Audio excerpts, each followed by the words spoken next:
Hi there, welcome to Floating in Dreams. Today's video is going to be my custom eyeshadow palette that I was using in October and selecting some new things for November. In case you're new here, hi, my name is Maaike. I live in the Netherlands. I like to come on here and chat about eyeshadow palettes, accessories reviews, and getting the use out of my makeup. And because I felt I wasn't using my singles all as much as I should, I decided to start this little project where once a month I come on here and tell you about the palette I was using that I created myself using some of my single shadows, showing you looks and swatches and all that, and to also show you what I will be trying out next. Sometimes I'm just trying things out, sometimes I've already used things and I just go back to old favorites. I've been creating color stories myself because I kind of know what I like because I have fair skin with a cool neutral undertone, which greatly skews my makeup preferences. So hi, fellow snow angels. And yeah, I've been doing this for a long time. I've been buying and trying makeup for more than a decade. So I know what I like, which has been really helpful in creating color stories. So let's get started with the video so I can chat to you about the looks I did, because I definitely think I did some successful things.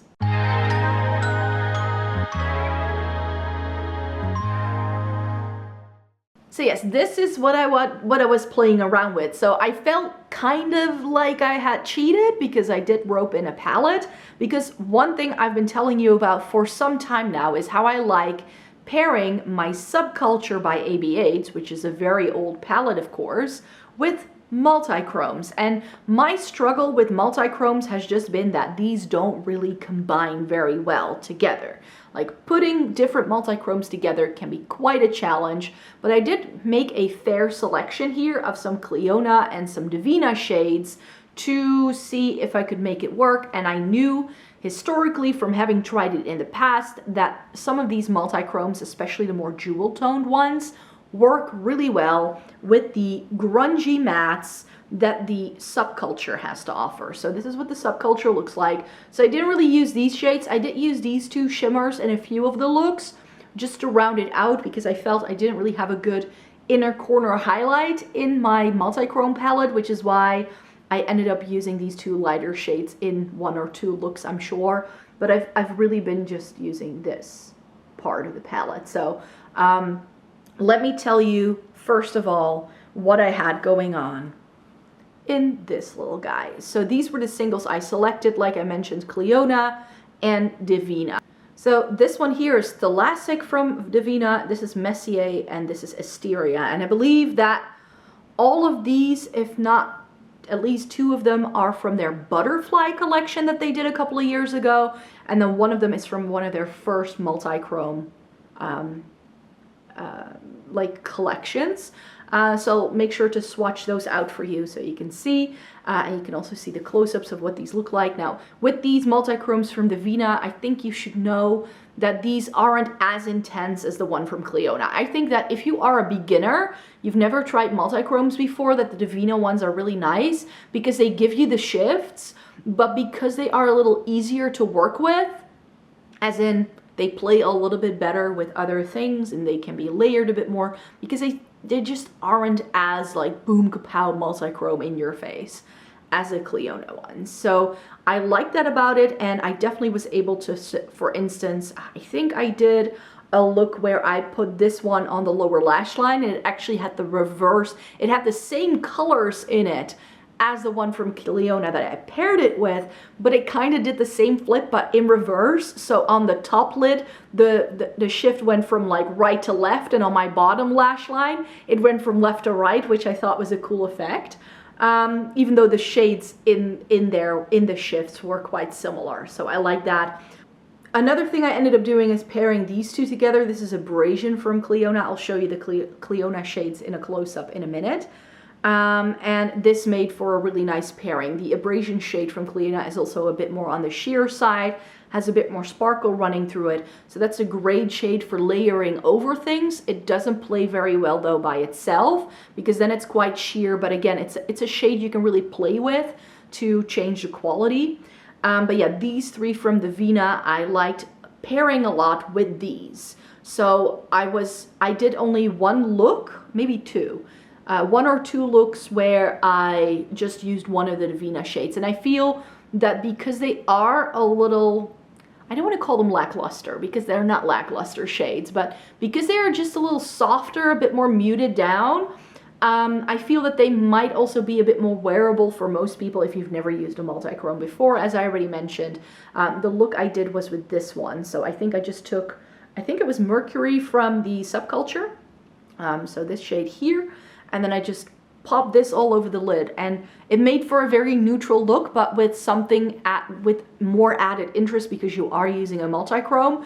And I feel that using just one matte and a multi-chrome is the way to make these shine, and if you try to put them together a bit too much, I feel it doesn't always go. So yeah, this was very successful, these three little Divina shades. I like playing around with them, I like having these, but when it comes to multi-chromes, my heart truly goes out to the Clionadh ones. So these are the Clionadh shades that I have for you. So this right here is Gargoyle, which is like blue, green, gold. Forge, which is a warm tone, but it goes to gold and green as well. So that has been one of my favorites for a while. Then we have Smoulder, which is similar to Forge, but it has more of a plum cranberry vibe rather than more of like an orange leaning one. But it also switches to like a more green. And I have found that multi-chromes like this, there is one in the My Dream by Natasha Denona. And I know I also have one from Glam Shop. This is my favorite shift. From a purpley plum via a gold to a green. That's my favorite thing. And then finally in here we have Abrasion, and I already mentioned Abrasion being a bit more sheer and more glittery, great for topping over things, and it's also a multi-chrome I wore by itself with just, I think, one or two mattes from the Subculture, but these three I wanted to discuss separately because these are all jeweled multi-chromes, and that's why I went with these kind of multi-chromes and this palette, because these are also like jewel tones in terms of mattes. We don't often find jewel tones as mattes. That's very difficult to find, so that's why I feel these are like a match made in heaven. And I think you'll see when I show you the looks that this was very, very successful indeed. So I already mentioned that one of the looks I did was using Mercury right here, and then just this Divina shade all over the lid. That's the look I did, very basic, very nice and easy. And I think it shows that you can just use a matte or maybe even your bronzer and a multi-chrome and you've got a look. That's definitely something you can do. I also did a look where I used some of the teals in the palette and the greens. I remember using this in the crease and then this in the outer V. Like Axis is one of my favorite shades in the ABH palette. And then I used Gargoyle all over the lid for that multi-chrome moment. And then I think I used Electric from the ABH in the inner corner just to tone it down a little bit. But I believe I did use Asteria on the lower lash line, which is why there's a bit of a plummy undertone there, because Asteria is the shade that shifts opposite to, I believe, Smoulder or Forge, one of these two. Like it has just the opposite kind of flip.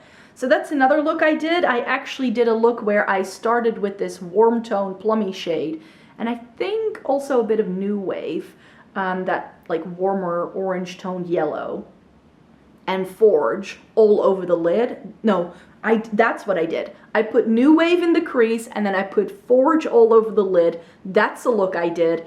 And then I think I also did a look with All Star in the crease. And then I think I put Smoulder all over the lid. I don't remember exactly which combinations I made. I should write these down the next time I do this. And that's the look where I did this on the lower lash line and I got the opposite flip.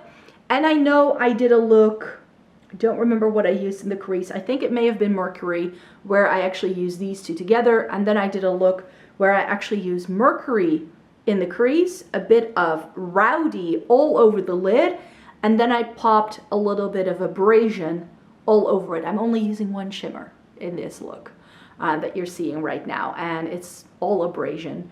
I use it in the inner corner, blended it out, use it all over the lid, and then you can just see that Abrasion can just take many different forms depending on how you pair it. So yeah, I'm really happy I put this together. I was able to do some stunning looks with this.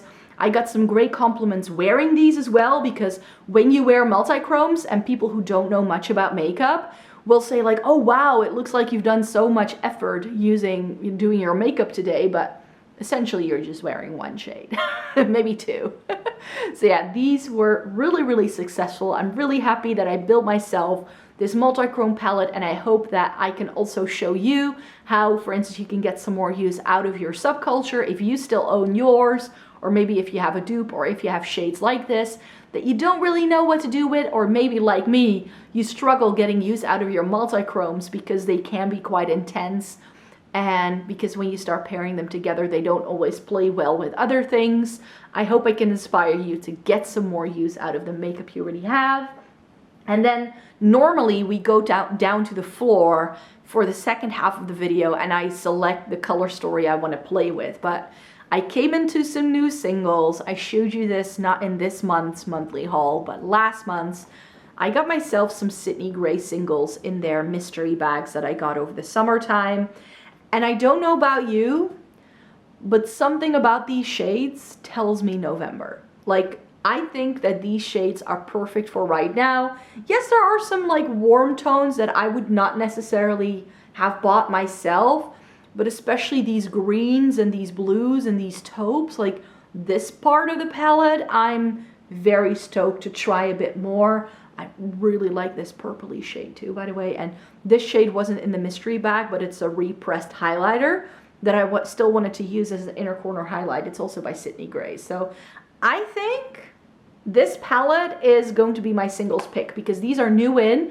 I haven't put these on my face yet. And I feel that this as a palette can work as a color story to do like 2 or 3 different looks with.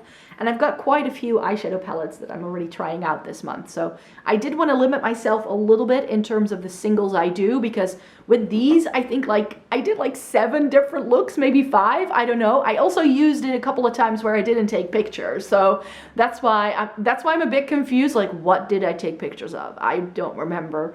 But yeah, with this, I just want to make sure I use every single shade I've got going on in here to give them a try, so I can start migrating these into my singles collection and get some more use out of them that way, and then put them in palettes. So yeah, this month the palette had already been created for me, so that's why I'm going to be playing around with this as part of my singles in the month of November. So I really hope you would like to stay tuned for more. I know this video doesn't get a lot of views, so I hope you can thumbs it up and engage with it, because I can see in my stats that the people who do click on these and watch them from start to finish and do seem to really love them, which is why I keep doing them, because I love trying my singles, and I don't care if it doesn't do very well view count wise if the rest of the metrics are okay. So definitely give it a thumbs up if you are watching this and you did like it, and then I definitely plan on keeping this series running next year as well. That's definitely the plan, because I love playing around with my singles and creating color stories and trying them out and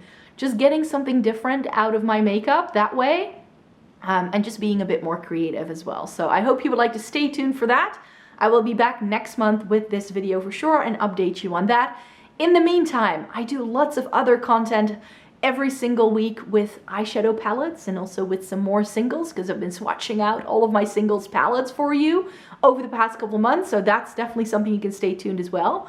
I will be swatching out all of my Inglot singles for you, because that's another category I still haven't shown you much in depth on the channel before. So that's what I've got in store for you. I hope you like to stay tuned. Thumbs up the video if you liked it, and then if you'd like to see more by me, all you have to do is hit subscribe. Take care, everybody. Have a good day. See you in the next one. Bye-bye.